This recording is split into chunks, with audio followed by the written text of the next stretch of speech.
Abel Ferreira fora dos planos da CBF. Vídeo de hoje do canal do Nicola traz atualizações sobre a busca de Edinaldo Rodrigues para um substituto de Dorival Júnior. Preciso te atualizar também sobre um déficit recorde do São Paulo em toda a sua história.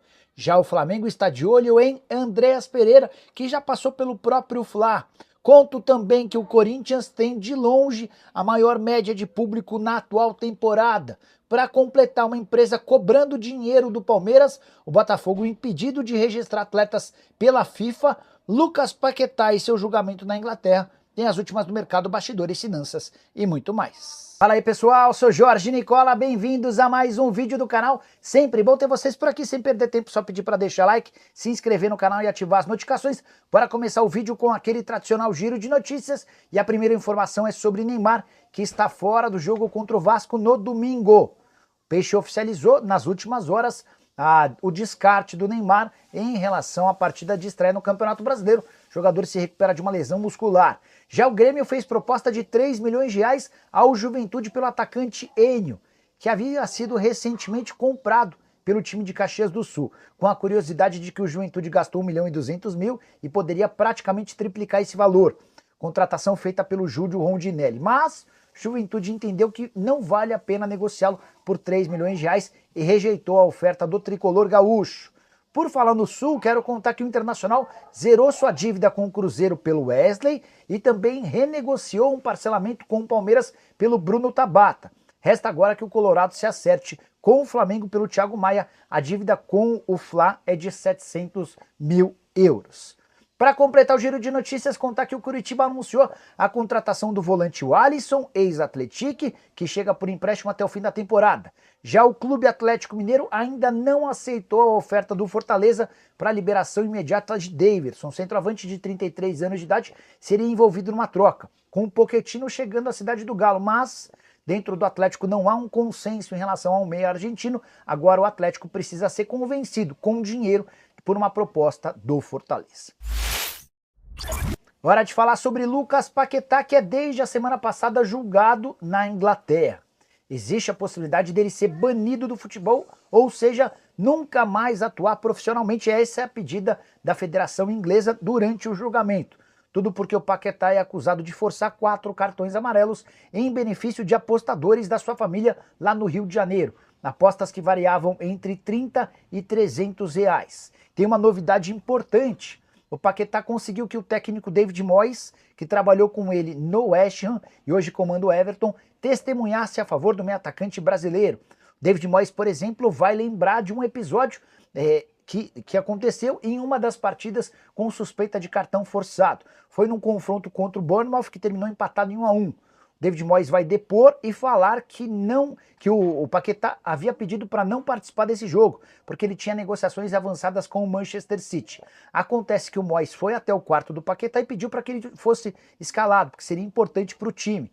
Paquetá, bem próximo da hora do jogo, acabou entrando em campo e isso faz o Moyes entender de que não houve nem tempo para que ele combinasse qualquer tipo de situação com seus familiares. Só para completar, é importante lembrar que o Paquetá, se punido na Inglaterra, deve cumprir essa punição por todo o planeta, ou seja, se ele for banido por lá, não vai poder jogar no Flamengo, na China, nem em qualquer outro canto do mundo. Hora de falar sobre o Botafogo, que está temporariamente impedido de registrar novos atletas, punição imposta pela FIFA nessa semana por causa de uma dívida botafoguense com o Guarani do Paraguai. A dívida é de 2.600.000 pela compra de Segovinha. Cansado de não receber a grana, o Guarani do Paraguai foi até a FIFA e conseguiu a condenação do Botafogo, que assegura que fez o pagamento nessa quarta-feira. Até por isso, é natural que depois que as burocracias forem cumpridas, o Botafogo seja retirado da lista de clubes punidos com o fair play financeiro, ou melhor, com o transfer ban. Esse transfer ban impede, por exemplo, que o Botafogo registre atletas, momento delicado da temporada, com a permissão de janela por aqui. Se essa punição seguir valendo, o Botafogo não vai poder registrar eventuais reforços. Só é importante lembrar que, apesar de ser uma SAF das mais ricas e que mais investem, o Botafogo de John Textor tem atrasado pagamentos para muita gente. São vários os empresários brasileiros e do exterior que reclamam da falta de pagamento. Botafogo que também andou atrasando alguns vencimentos, especialmente com luvas para atletas e com compras de jogadores de outros clubes. Hora de falar sobre o Palmeiras, que está sendo cobrado na justiça por uma empresa chamada Onverso. E essa pendência tem a ver com um acordo recentemente anunciado. Nessa quarta-feira, o Verdão, com pompa e circunstância, anunciou patrocínio com o grupo Fictor, que vai estampar sua marca nas costas da camisa do time masculino e feminino a um custo de 25 milhões de reais por ano, fixos, além de outros 5 milhões de reais em bônus. Acontece que, de acordo com a Onverso, a empresa participou de toda a intermediação do acordo, mas foi retirada do negócio assim que o acordo foi fechado. E a CEO da empresa reclama de forma específica com Everaldo, que é o chefe de marketing do Palmeiras. A alegação do Everaldo é de que ele vinha sendo cobrado internamente por só conseguir achar patrocínios com a ajuda de intermediários e que nesse caso específico ele não poderia pagar comissão para a empresa.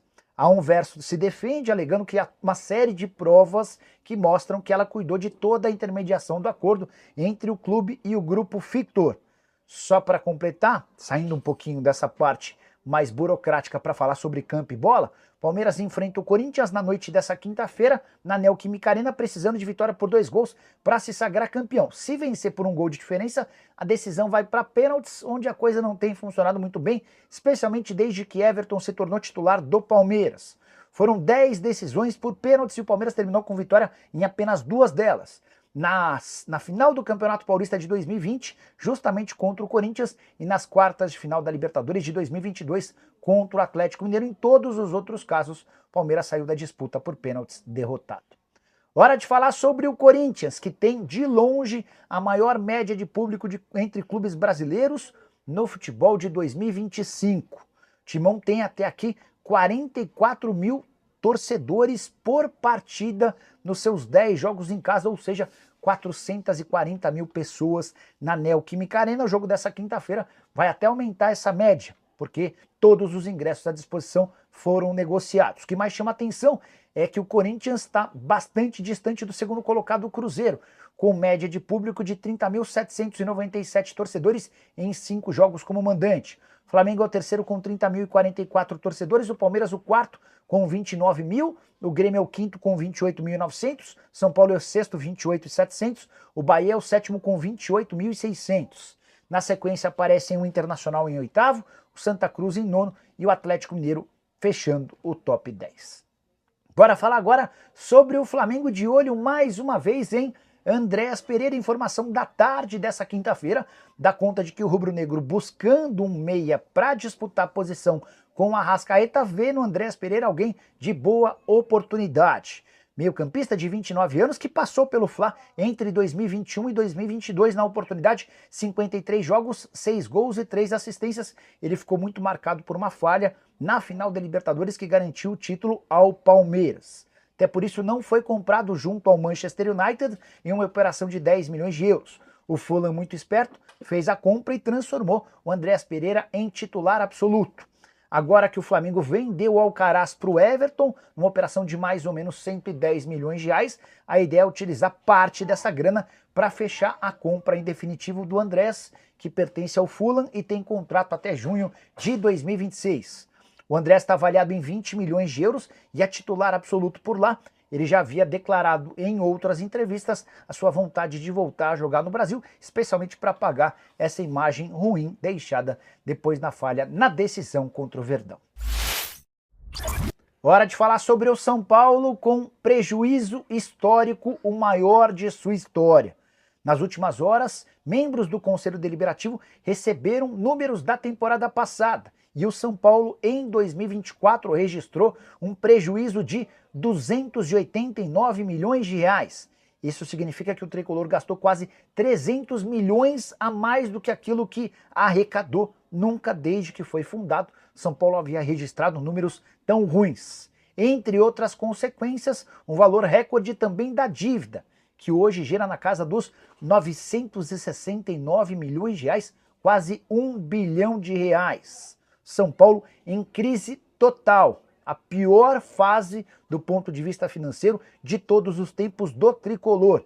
que tem tentado buscar uma série de receitas novas, incluindo a captação de dinheiro via FDIC.